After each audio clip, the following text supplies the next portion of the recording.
Hi everyone, my name is Natan and I'm a product manager at Starkware. And today I'm going to talk about Bitcoin staking on Starknet.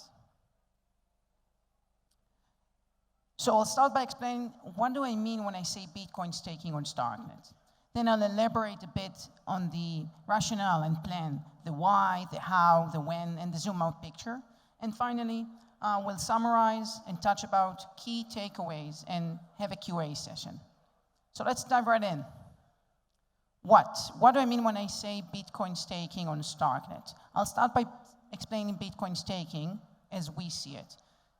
So the first thing is pretty straightforward. You stake your Bitcoin and you receive Starks. This is only natural, as Stark is the native token on Starknet, and Starknet cannot mint any new Bitcoins by any chance. The second bullet point is less straightforward, and it's pretty novel.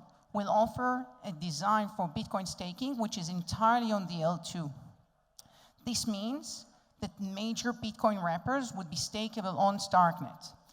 A curated whitelist of Bitcoin wrappers would be stakeable on Starknet, which makes this protocol highly composable with DeFi apps like LSTs, RSTs, etc., when all of the protocol itself is on the expressible chain. I want to say a few words about Starknet for those who are not familiar with it. So Starknet is a layer 2 validity rollup settling currently on Ethereum. It's developed and built by Starkware, which is the company I'm from.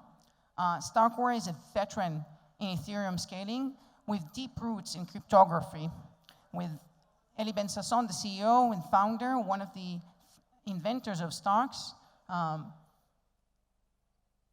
Starkware pioneered the use of Stark in scaling blockchain in general, with StarkX products, etc. Today, we're deep in Bitcoin scaling research, doing stuff around BitVM, Collider VM, L2 squared, etc. If you have more questions about it, I'm not going to spend a lot of time in this talk, or actually no time in this talk, talking about Bitcoin scaling research. You can come afterwards and reach out and be happy to chat. Okay, so I explained what I mean when I say Bitcoin staking on Starknet, and I think the pressing question is why? Why would you do it? So preaching to the choir, we are in a staking summit, so why do Bitcoin staking? It's sustainable yield on Bitcoin. This is safe, sustainable Bitcoin yield on Bitcoin, which means Bitcoin utility. You have something to do with your Bitcoin other than just keeping your digital gold under your digital mattress. It's a win for Bitcoin. The second thing, which is less obvious, it increases Starknet security, and it does so at a lower marginal cost. The reason being is Bitcoin holders expect to get lower rewards on their stake than Stark holders. So I know it's a bit of a cliche, but in some cases there's an actual win-win. So it benefits Bitcoin holders with sustainable safe yield and increases Starknet security. Okay, so when? I think that's one of the key questions all the time in crypto, and basically we're targeting Q3. So Bitcoin staking would come to Starknet in Q3, and this is not too far in the future, and I would say even it gives enough time for protocols to build on top and prepare. So more on that later, but Q3, and up until now when we talked about timelines, we're abiding those, so please keep track. Now I want to say a few words about the zoomed out picture, how Bitcoin staking on Starknet is a part of a larger Bitcoin product offering. And when I think about product offerings for Bitcoin, I think of two main aspects. I think of BTCFi, and I think about the ability of living your life with Bitcoin. So when I think of BTCFi, like every DeFi, it needs to scale. It needs to be fast and cheap. And I'm happy to say the Starknet is already fast and cheap, with a peak TPS of almost 1,000 and transaction costs of lower than a fraction of a cent.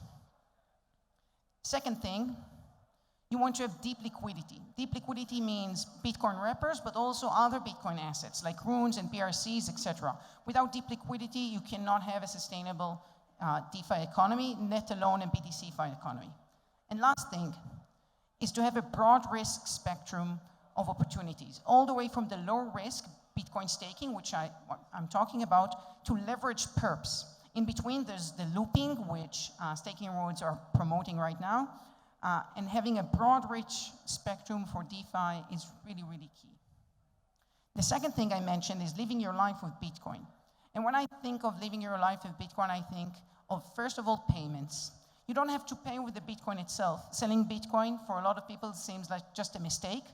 But the capital of Bitcoin needs to meet the world we're living in, just everyday life. And payments is the way to go. I mean, credit card, intuitive payments, using the capital as credit no matter what, selling it, or you can get loans backed by it.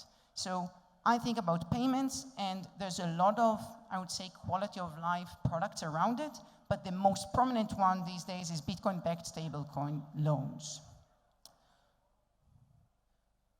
Another thing I want to mention is a lot of times product offering starts at deep research.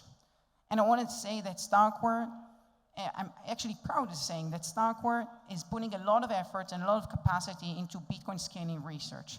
And capacity, I mean smart people and money, and that's not an easy task. So there's more to come on the product offering.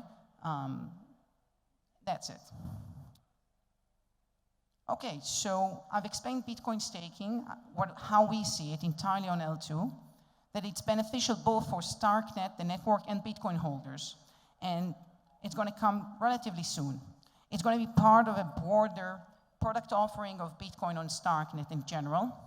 And if I want you to remember only two things from this lecture, the first thing is you can bring your Bitcoin to Starknet and earn sustainable Bitcoin rewards coming Q3.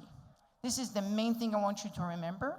Either your Bitcoin, either liquidity providers, either the validators, very soon you'll be able to come and bring your Bitcoin to Starknet and get yield on it.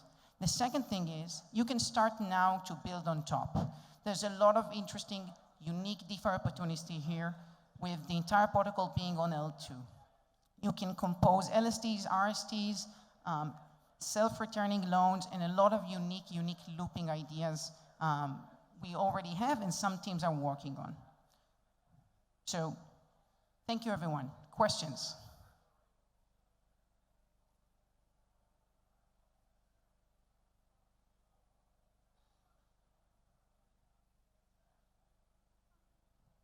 Okay, I don't see any hands raised. Anyone? So thank you again.